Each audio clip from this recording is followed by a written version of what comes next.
गुजरात के भावनगर में लोन के लालच में लाखों रुपए गंवाने के बाद युवक ने खुदकुशी कर ली है। भावनगर के बोर्डगेट इलाके में रहने वाले प्रवीण सागठिया नामक कॉन्ट्रैक्टर ने 1.5 करोड़ रुपए की लोन लेने के लालच में 40 लाख रुपए गंवा दिए हैं। इसके बाद आर्थिक परेशानी से घिर गए प्रवीण सागठिया ने एक अंतिम वीडियो जारी कर खुदकुशी कर ली है। इस वीडियो में उनके साथ ठगी करने वाले लोगों के नाम भी बताए गए हैं।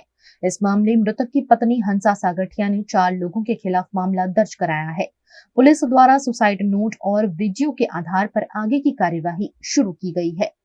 આપણે રાજુભાઈ ટીડાભાઈ સોલંકી અને મેહુલભાઈ ભરતભાઈ મકવાણા 40 લાખ આપેલા અને તેમને 1.5 કરોડની લોનની લાલચ આપેલી, જેમાંથી નથી લોન આપેલી કે નથી એના પૈસા પરત આપેલા, એટલે એને જ્યાંથી લીધા એને ઉઘરાણી આદરી અને આને કોઈ કામે ન કર્યું અને લોને ન આપી ને પૈસા ન આપ્યા, તો આ બેયની વચ્ચે સુડી વચ્ચે સોપારી થતા એની પાસે કોઈ વિકલ્પ નહીં રહેતા એને આ અંતિમ પગલું ભરેલ છે।